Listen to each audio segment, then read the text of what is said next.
Bismillahirrahmanirrahim. Assalamualaikum warahmatullahi wabarakatuh. Sahabat yang beriman, kisah menarik ini dikutip dari kitab Ihya Ulumuddin karya Imam Ghazali pada pembahasan Khauf wa Roja juz 4 145 dan 146. Kisah ini memberikan motivasi kepada kita sebagai umat Muhammad untuk selalu optimis akan masuk surga dan berpikir positif tentang besarnya rahmat Allah. Selain itu, kisah ini juga bisa membuat orang tidak mudah menghakimi orang lagi, apalagi mendoakan orang masuk neraka. Dikisahkan ada dua orang hamba Allah yang sudah lama tinggal di neraka. Di neraka orang tersebut selalu berzikir dengan membaca Ya Hanan, Ya Manan. Karena terus berzikir, akhirnya Allah menyuruh malaikat memanggil dua orang tersebut. Berzikir di neraka merupakan sesuatu yang mungkin terjadi. Sebab jika teriak kesakitan saja, terkadang kita masih juga bisa berzikir. Singkat cerita, dua orang ini dibawa ke hadapan Allah dengan keadaan masih di kerangkeng.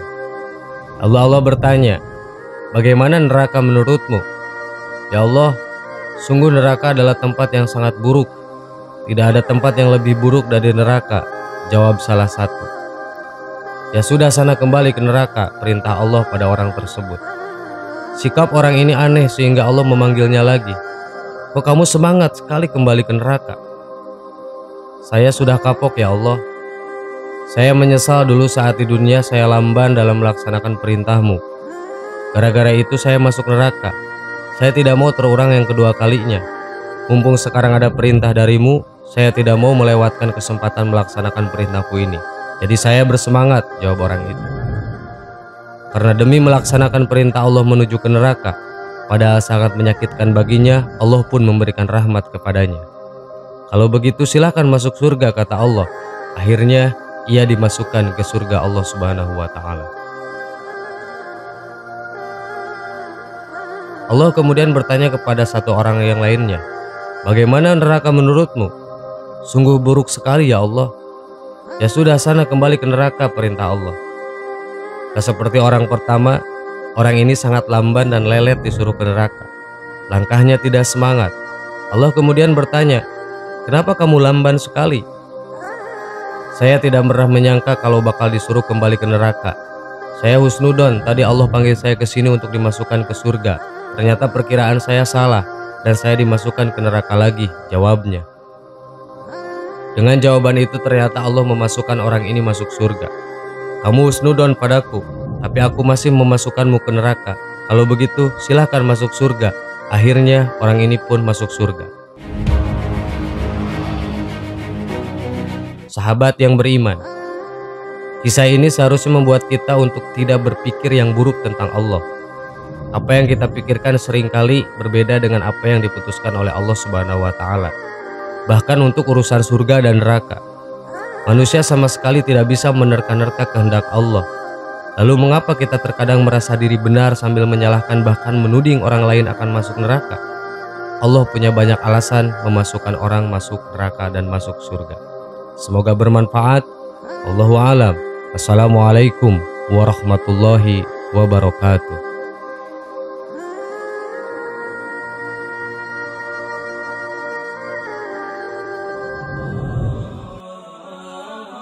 Bismillahirrahmanirrahim. Assalamualaikum warahmatullahi wabarakatuh.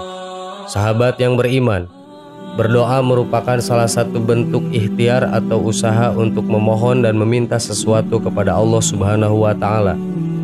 Dalam Islam, berdoa merupakan salah satu ibadah yang wajib dilakukan setiap umat muslim agar senantiasa dekat dengan Allah Subhanahu wa Ta'ala. Semakin manusia itu dekat dengan Allah, maka Allah pun akan semakin dekat dengan manusia. Setiap manusia yang hidup di dunia, khususnya yang beragama Islam, tentunya wajib selalu melibatkan Allah dalam tiap kesempatan agar senantiasa selalu diberi keselamatan dunia dan akhirat. Dengan berdoa dan meminta kepada Allah Subhanahu wa Ta'ala atas hidup yang kita jalani, maka tidak ada yang tidak mungkin baginya. Semakin doa itu diulang-ulang, semakin doa itu diutarakan dengan penuh keyakinan, maka tak menutup kemungkinan dikabulkannya doa tersebut semakin besar. Sejatinya Allah Subhanahu wa Ta'ala memberikan tanda saat doa yang kita panjatkan dikabulkan olehnya. Tanda tersebut bisa dicirikan dari sisi mental maupun fisik pada seseorang. Tanda-tanda tersebut ialah sebagai berikut.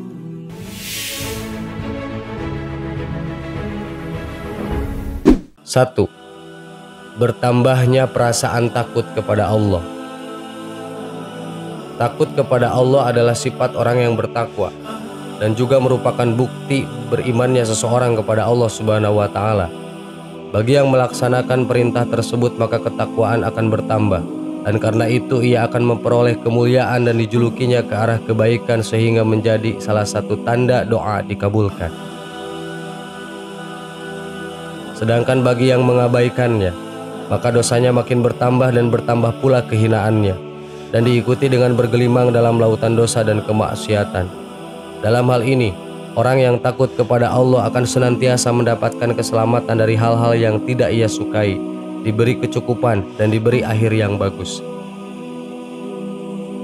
Rasa takut yang terpuji adalah rasa takut yang mendorong kepada amal soleh dan menghalangi dari perbuatan haram. Oleh karena itu, keadaan kehidupan mereka selalu baik. Akhirnya kehidupan mereka juga harus beserta amal mereka penuh dengan barokah. Karena orang yang memiliki ilmu tentang agama Allah akan paham benar akan kebesaran Allah Subhanahu wa Ta'ala, keperkasaannya, dan paham betul betapa pedih dan ngerinya azab yang Allah Subhanahu wa Ta'ala berikan.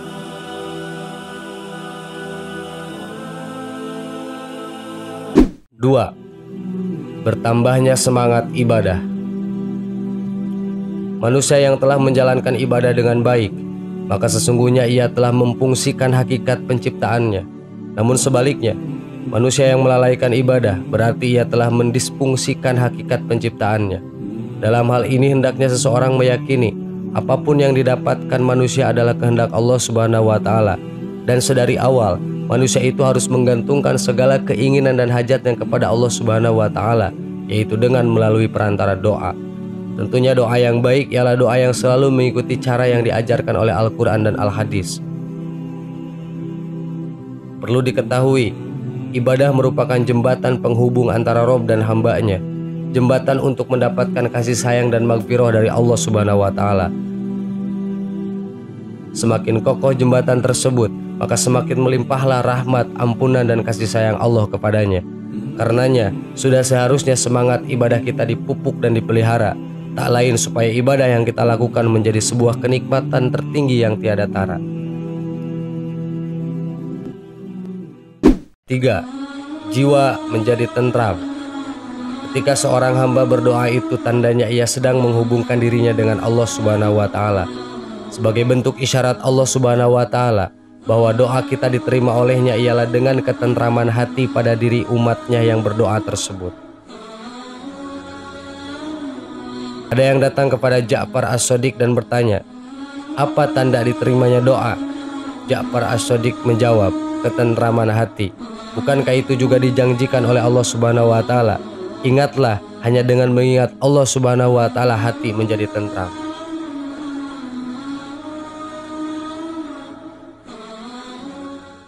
4. Yakin akan dikabulkan doanya. Tanda doa dikabulkan yang terakhir adalah harus yakin bahwa hajat kita akan terwujud. Hal penting dalam berdoa adalah sebuah keyakinan. Keyakinan pun akan menumbuhkan kekuatan tersendiri bagi orang yang berdoa. Saat kita merasa doa kita sudah menemukan titik jawaban dari Allah Subhanahu wa Ta'ala, tak dapat dipungkiri bahwa akan ada hati kecil yang meyakini akan hal itu. Keyakinan yang kuat tertanam dalam hati dan melahirkan sugesti dan dorongan yang kuat pula. Fokus di dalam memohon sangat menentukan kesuksesan untuk diterima tidaknya permohonan tersebut. Dan bukan berarti orang yang telah serius berdoa dan sungguh-sungguh tidak mudah untuk dikabulkan. Namun Allah Subhanahu wa Ta'ala lebih mengetahui kapan doa itu akan dikabulkannya. Untuk itu tidak menutup kemungkinan doanya akan dikabulkan pada waktu dan bentuk yang lain di luar dari harapan dan keinginan. Karena Allah lah yang paling mengetahui segala sesuatu yang gaib dan baik bagi hamba-hambanya. Sahabat yang beriman, itulah ciri-ciri doa kita dikabulkan dari sisi fisik atau mental kita. Wallahu a'lam. Wassalamualaikum warahmatullahi wabarakatuh.